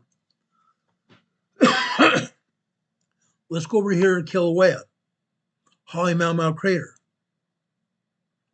3 earthquakes here. This is a 1.8 tremor here on the eastern side of Kilauea. This is a 1.5 tremor. And this is a 1.7. Interesting. Guys, where have we seen the fissures opening up in the caldera of Kilauea? On the north side and the south side of the volcano. The north side and the south side of the volcano is where the fissures are at. Where are these earthquakes? Where are these earthquakes? I believe it's very possible that there are magma channels underneath the ground feeding this volcano and also Pu'uoa to the south. Yeah. But we're not done yet. We're not done yet. Going up here, we talked about this earthquake a few minutes ago. Over on the northeast side of Mauna Kea. There's also another volcano right here. It's called Walalai. Walalai. Now, Walalai has not erupted in a lot of years, tons and tons of years. But there are tremors here at Walalai as well. Walalai volcano, though dormant, is still active, still very active. We don't want to take our fingers off of it. We don't want to take our fingers off of it. Offshore of the Big Island here, this is the 3rd earthquake we've seen here in the last week. This is a 3.2 earthquake, 15 miles west-northwest of Kailua Kona, Hawaii. Kailua Kona, Hawaii. Okay? The Big Island is still moving. Volcanic action, magma down beneath the surface. We'll see what happens in the coming near future. See what happens. Right now, let's go over to Tonga, Fiji area here. Right here. This happened earlier today. This is a large 5.0 earthquake, 166 miles west-northwest of Hauhua, Tonga. I have friends there. This earthquake is far enough offshore, nobody felt this earthquake. The ocean waters of the Pacific Ocean absorb the shock waves of this quake. Further south of Fiji Islands. Guys, guess what? This is a 4.2 deep earthquake. This is a 4.2 deep earthquake. Guess what, guys? This happens to be 542 kilometers deep. 542 kilometers deep. That means this 4.2 earthquake is going to propagate or birth a much larger, shallower earthquake. It's going to birth a much larger, shallower earthquake within the next 3 to 10 days. Okay? That earthquake can go south over here to New Zealand, or over here to the southwest, over here to the Legacy Islands of New Caledonia, or it could go over here into Vanuatu, or stay here in the Fiji region or Tonga, or to the Solomon Islands here, or even over here in the Papua New Guinea. Or we have another earthquake here. This is a 4.8 earthquake. Shallow 6.2 mile, 10 kilometer deep earthquake. 4.8 earthquake here. Now guys, this was offshore, but look where this earthquake is at. It's on the edge of the plate. This earthquake is on the edge of the plate here. In this region, throughout this region, guys, between New Zealand, Fiji, Tonga, the Legacy Islands, Vanuatu, the Solomon Islands, Papua New Guinea, Papua Indonesia, Australia, all this area of Indonesia here, going up here into the northwestern side or northeastern side of India, or even over here into the Thailand people area here, Thailand country, Vietnam, Cambodia, this whole region, Burma. This is one of the largest subduction areas of the world. One of the largest subduction areas of the world. What does that mean? That means any one of those tectonic plates at any time, any one of those tectonic plates at any time are subducting under the other tectonic plate. 7 different tectonic plates in this region. Numerous. USGS is never showing any or all of the quakes. They don't do it. They don't want anybody to believe anything's going on here, but there is. There are 52 earthquakes here in Indonesia itself. 52 earthquakes. They're not showing one of them.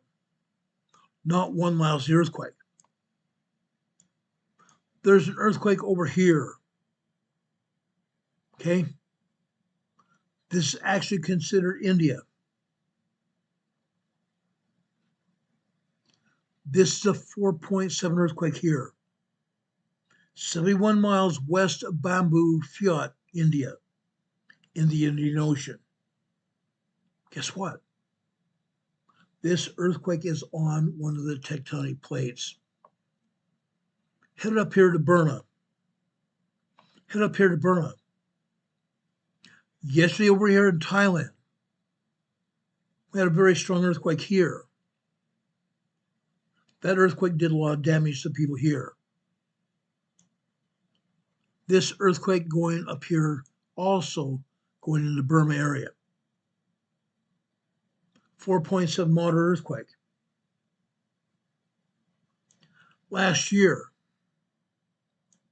we had a 7.4 earthquake here in Burma, Myanmar. Did a lot of damage, unalived a lot of people, and injured a lot more.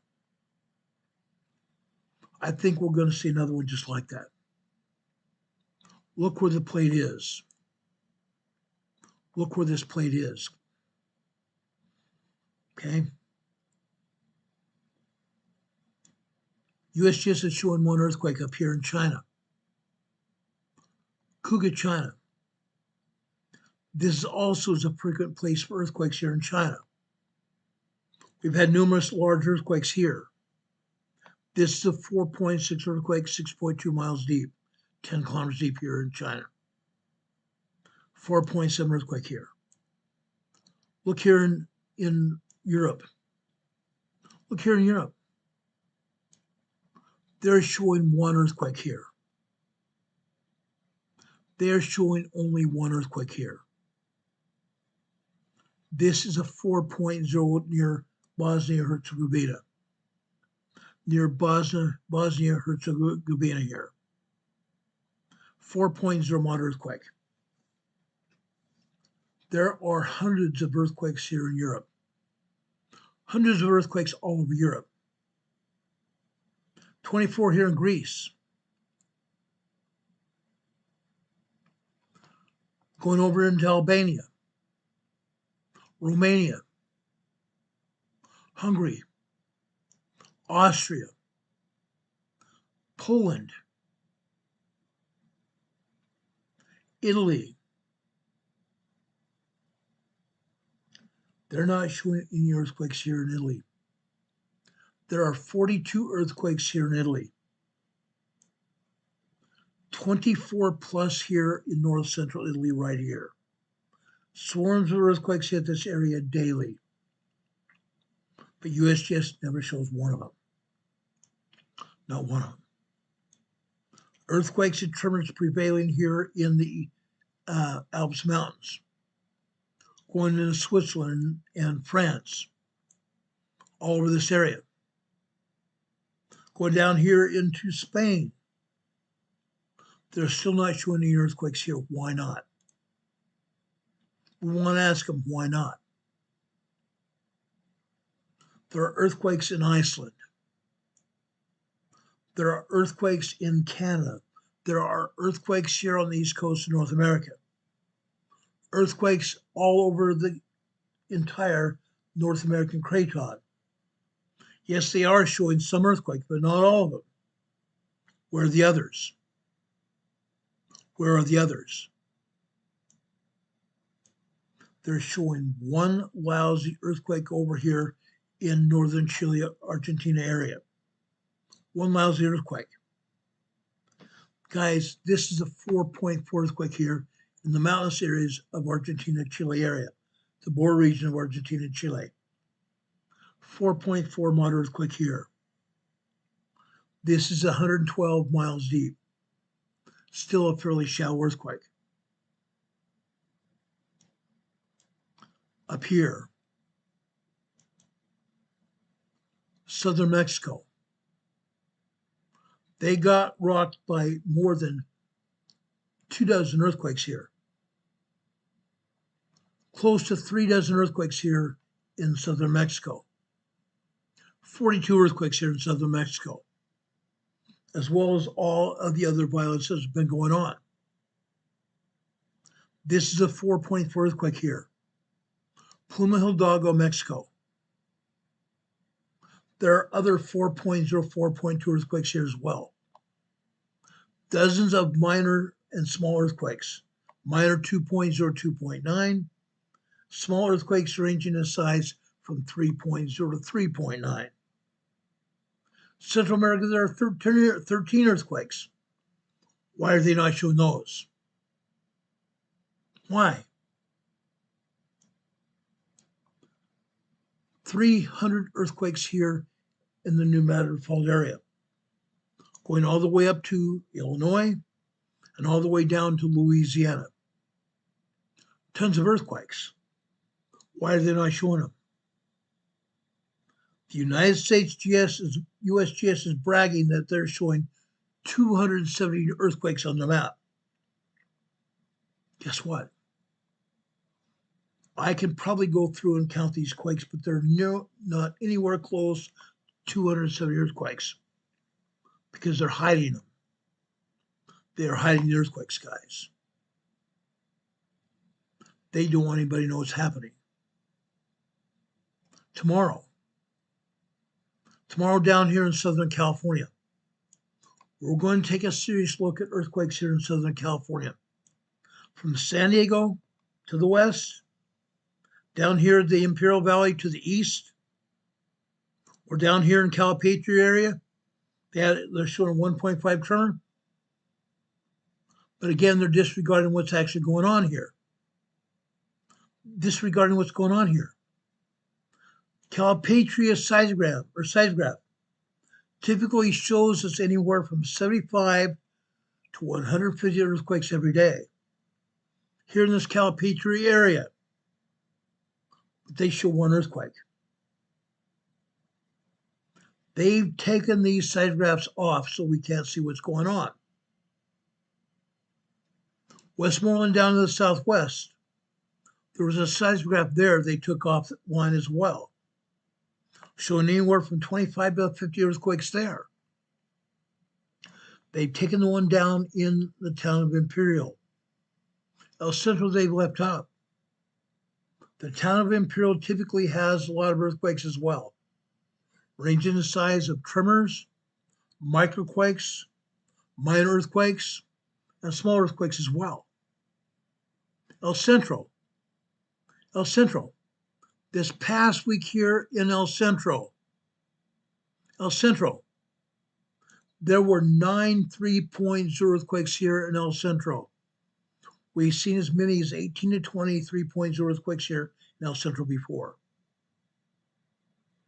They're not showing one earthquake here at all. Not one.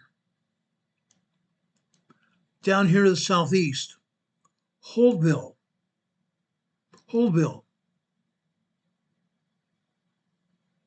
I've had some time and spent some time down here in Holtville, California before. Right there. They have earthquakes and tremors here as well. Why are they not showing them? Why not?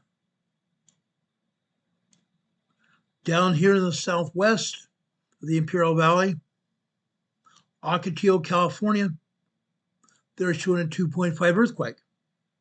2.5 minor earthquake. That's interesting. Up here in the north, Ocotillo Wells, California, 1.1 tremor.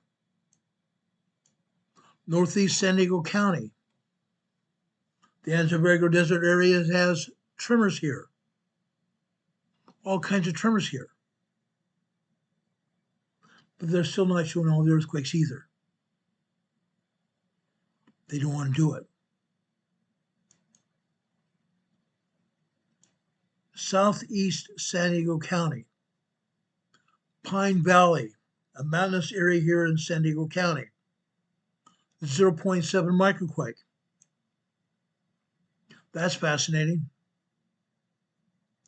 Up here to the north, Lake Henshaw, northeast of Escondido, where I used to live, 0.7 microquake. Even more interesting. Let's go out here.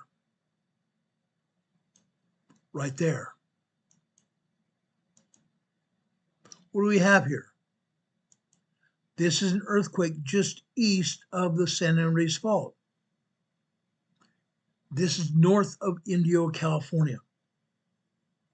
1.5 tremor. This area around Indio, California is still shaking. Weeks ago, we had a 4.5 earthquake here. It's still shaking.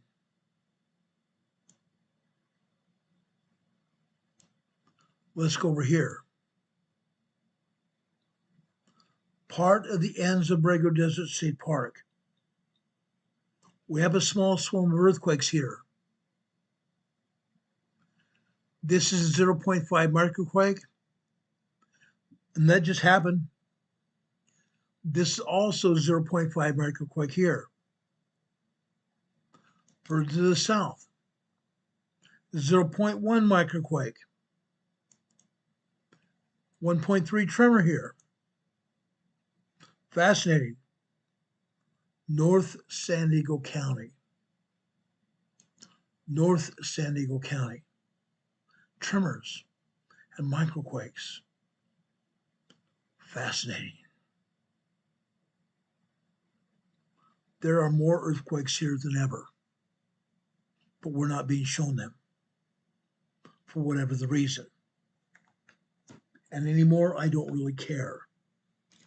I'm just asking for the agency to try to be honest instead of being dishonest. Anything they're not showing is being dishonest. It's called a lie. A lie. Okay? Not telling us the truth is a lie. Plain and simple. A lie of omission. A lie of omission. If you're not telling the truth, you're lying to the public. Lying to the public. I'm going to get off the USGS map now. Okay? I want to talk about what's going on. I want to close out this program for you and me both. Now, why am I here? And where am I going? Why are we all here? Why are we all here? Where do we come from? Where do we come from, guys? We came from God's heaven. Before we came to this earth, we lived with God and Jesus Christ. Right now, I'm going to the New Testament in this 3rd or 5th chapter of John, verse 19. Then answered Jesus and said unto them, Verily, verily, I say unto you, the Son can do nothing of himself but what he seeth the Father do. Our Heavenly Father, his Father in heaven. For what things soever he doeth, these also do the Son likewise. Jesus Christ. Jesus Christ, our Heavenly Father. I conducted a Sunday school class yesterday afternoon. We talked about Enoch. We talked about Melchizedek, Old Testament prophets. All of us are related to them as well. Jesus Christ was as well, descendant of King David. David was a descendant of Enoch as well. Guys, let us do everything in our power to emulate our Savior and emulate the prophets and apostles in the scriptures. Make ourselves and our families better. Make ourselves better. Better people, better servants in his kingdom, and better family members as well. Guys, we want to go to heaven with our families. We want to go to heaven with our families. May God bless us to that end. Let's follow Jesus Christ to heaven. He prepared a way for us to be there. We're coming into the Easter season very quickly, April 3rd. Between now and April 3rd, we're going to be talking more about the death and the resurrection of our Savior Jesus Christ and his mission here on the earth. May God bless us that we may remember these things and take these things to heart and apply them in our lives. May God bless you. May God keep you. May he bless you and keep you even in the palms of his hands. I cannot wait for the day when I will be able to see the Savior again.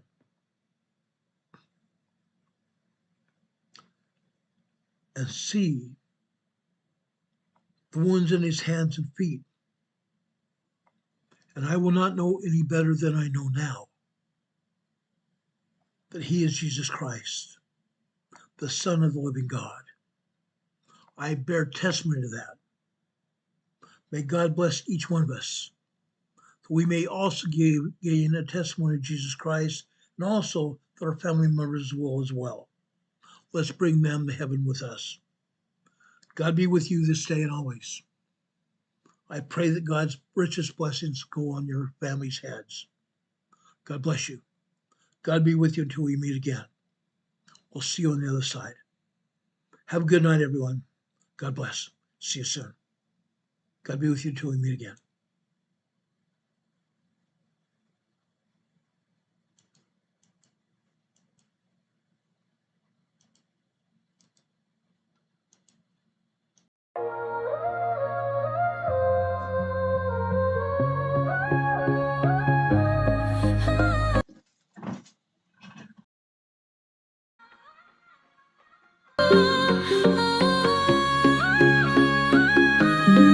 Here at Emergency Management Associates, we're dedicated and true,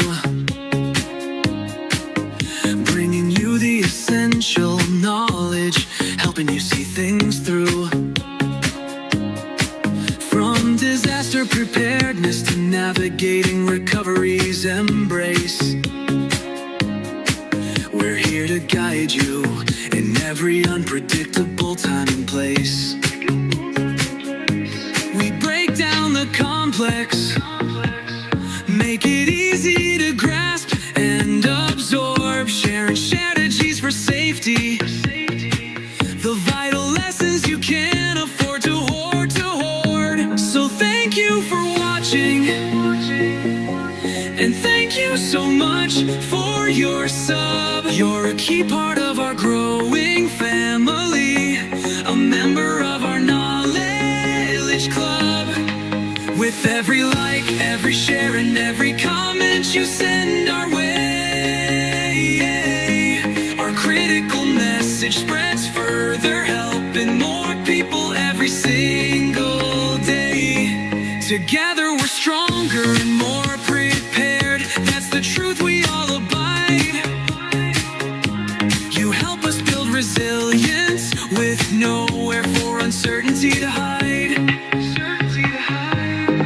Your engagement truly inspires us. Your feedback acts as a guiding light, helping us continually grow and making our channel's future bright. We're always learning, always striving to be better. Bring you the most up-to-date information, no matter the weather. Emergency Management Associates is here for you now and forever, it's true. Keep watching, keep learning, because we truly appreciate all that you do. Thank you.